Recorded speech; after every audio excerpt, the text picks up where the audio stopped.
Good morning. I would like to bring this May 2nd, 2018 meeting of the Planning and Advisory Commission to order. If you'll please stand for the Pledge of Allegiance. I pledge allegiance to the flag of the United States of America and to the republic for which it stands, one nation, under God, indivisible, with liberty and justice for all. Thank you. And before we get started, I'd just like to remind everyone, including our commissioners, to please silence your cell phones or turn them off. And also, I want to remind those in the audience and those watching on television that this is the first hearing of any rezoning, text change, or special exception request brought before us today. We will first hear a reading of the staff report for the case by the planning staff, and we will ask the applicant to provide a brief overview of the request. We will then give the opportunity for anyone in the audience to speak for or against the request or to inquire about the said request. The commissioners will have any needed discussion on the case, and once a motion is made and seconded by the commission, a vote will take place and a recommendation will be rendered. The case will go back to the planning department for their independent recommendation. If a favorable recommendation is given, then the case is forwarded to the city council with the two independent recommendations. If the planning department makes a recommendation for denial, the applicant will have 10 days from the receipt of a letter stating the denial to notify the clerk of council that they are requesting to be placed on the city council's agenda. The City Council of Columbus will hold a public meeting called the first reading. The said council shall consider the case, review PAC and planning department recommendations, and hear discussion on the matter. Council will make a final decision on a second public meeting called the second reading. Commissioners, you were given minutes earlier in the week by Mr. Renfro. Do we have any questions or changes, anything that needs to be made to the minutes? Because if we don't, we will submit them as accepted. And I see none, so we will submit those as accepted. Thank you. So we only have actually one item on our agenda, and this is REZN-04-18-0637, and this is a request to rezone 9.3 acres of land located at 3812 Casita Road.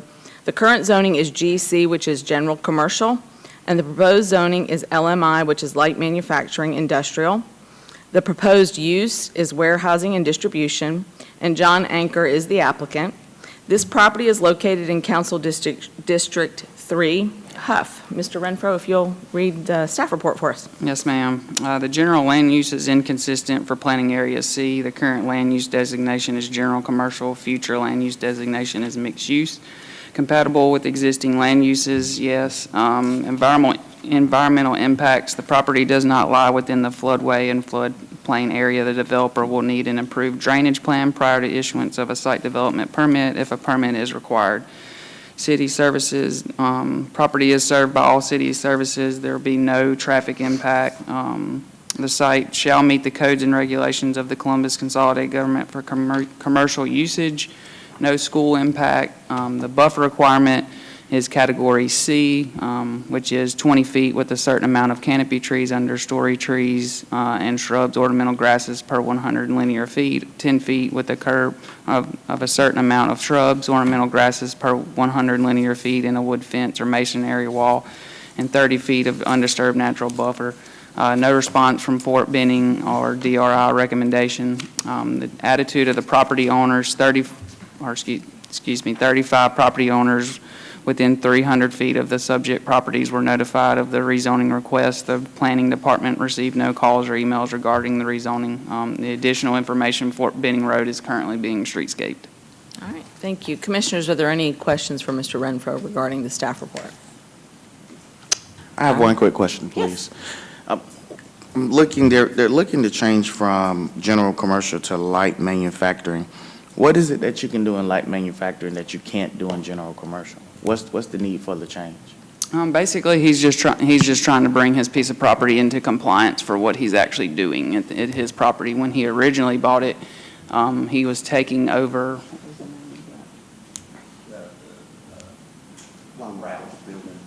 Plymart, and he assumed when he bought the property that that's what would be allowed in the same thing, but he's not actually selling anything under GC. And LMI is also warehouse distribution. So this will bring him into compliance? Right, yes, sir. All right. So you guys have no issue with this? No, sir. Okay. No. Any other questions regarding the staff report? If the applicant will please come forward and state your name and address and give us a brief overview. Actually, I think, is there a button there for you to turn? There you go. Thank you. The address is 3812 Casita Road is the location that we're speaking of. My name is John Anchor, and I bought the property, just as John was explaining, to answer the gentleman's question. I bought it thinking, it's warehousing, because ProBuild Plymart brought in truckloads of lumber.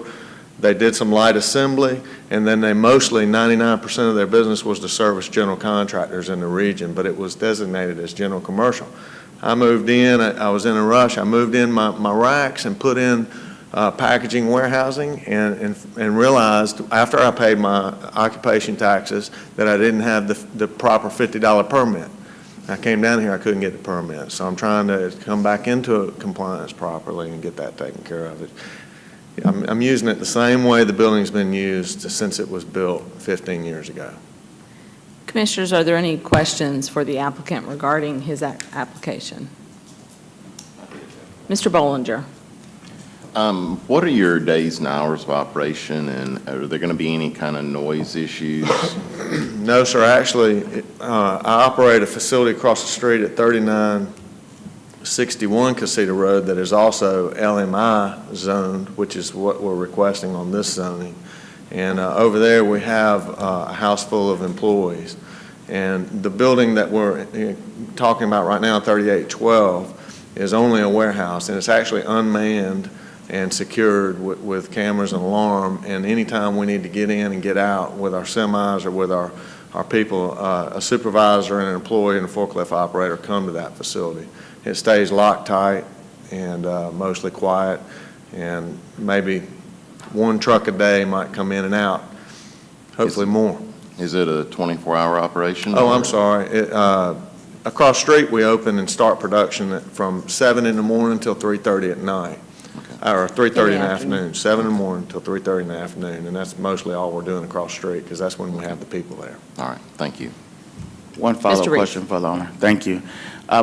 Considering this is right there where the new Spencer High School will be, do you know if it will be a buffer or a barrier between your property and the school property? Mm-hmm. And a follow-up question for the staff. I see the future land usage designated for education or institution. Is that still the plan, and are we going to move forward with that, or where are we with that future land designation? To answer your first question. You got to hit today we got to do it manually, sorry. To answer your first question, there will be a buffer required in between him and the school. And then the information that I sent out, I guess that was yesterday, just Was talking about the additional. educational component. He can discuss that a little bit more as well to kind of cover the mixed use aspect of that. Yeah, so there's we already had a nice buffer with a fence, and the school is adding an additional one that's higher than ours, and I guess there's some landscape coming in there as well. Our superintendent, David Lewis, and one of the leaders of his group, Victoria Thomas, have been to my site multiple times in conjunction with a vision that we both have together, doing some light assembly and putting a program together. It would comprise, so it's not a school program, it would be a partnership between a private enterprise and school, taking some of their high-risk school kids and maybe putting them in a program where they go to school 4 hours and then work for a few hours, making some money and learning some new disciplines. And that's a vision that we have. It's not set in stone. There's not a start date, but these are some of the things that we're discussing together. Well, I just want to thank you for even considering having that conversation. Yeah. It's maybe a little off topic, but there's a great concern out there about our youth and involvement and learning important trade skills, not just considering a college education. So the fact that you're even having that conversation to me is admirable. So thank you for that. I I appreciate it. second I'd that. like to have a lot more of these conversations, frankly. Absolutely, but I second that. I can't thank you enough, and I certainly hope that it works out, and I think any of us sitting on this commission would jump at the opportunity to help you with that if there was a place for us to be able to do that off Thank you. outside of being commissioners. Any other questions for the applicant?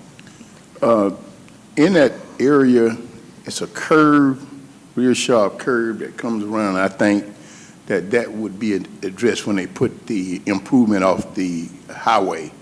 But it's still wooded. It's a lot of woods still right adjacent to your property. What are the possibilities of you clearing that up and making it look better? Because with the school coming in there, it already looked terrible back there. What are the possibilities of some of these trees and stuff being straightened out and cut down clean so that it'll improve the property next to yours, next to the school, rather? Thank you, Coach. I think there's two properties that could use some improving, and one of them is partly on my side. It's in the little triangle of the back parking lot. And really, it's just going to take some TLC on my part to get out there and do that, and I appreciate the motivation on that. I have cleared, there's another property that we're not rezoning. It's a total of 11.5 acres that I bought, and we're only asking for the 9.3 acres, I think it was, to be zoned LMI, to come in compliance. The other piece was also 2 acres that I paid to have it clear cut and cleaned out, and it looks much better than it did when I moved in. So I'll come to the other side when my funds get a little bit better. But you do plan to? Yes, sir. You do plan to? Yeah, I improve? like to have a nice facility. I've done a lot already to keep the shrubs cut down. They'd been grown up for multiple years. The building's been empty for a while before I moved in, and I'm proud of the neighborhood. I actually like it there. The people walking down the streets are nice. I haven't had any issues. I've been telling people I have a building on 13th Street also, and I'm really kind of excited about what's happening over there, and I want it to look good. Yes, sir, I will. Any other questions, commissioners, regarding the application or the applicant? Do I hear a motion? Mr. Greenblatt? Oh, you're right. Technically, I should be asking if there's anyone in the audience who wants to speak for or against this, but I glossed right over that because there is no one in the audience, but thank you for the reminder. So I'm not going to ask that. Do I have a motion? Mr. Greenblatt? Yes, regarding case REZN 04180637, applicant is John Anchor, location 3812 Casita Road, approximately 9.3 acres. Current zoning is GC, general commercial. Proposed zoning is LMI, light manufacturing, industrial. It is consistent with compatible land uses. I move that we approve. Second, Mr. King. All right. All those in favor, please raise your right hand. And it is unanimous. So we will submit this for approval, and we do thank you for what you're doing for the community as well. Thank you guys all for being a Yeah. part and listening. Thank you. Thank you, Will, John. We do not have anything else, correct? Any reminders or anything you want to share? No, ma'am. Okay. Well, then we are adjourned. Thank you.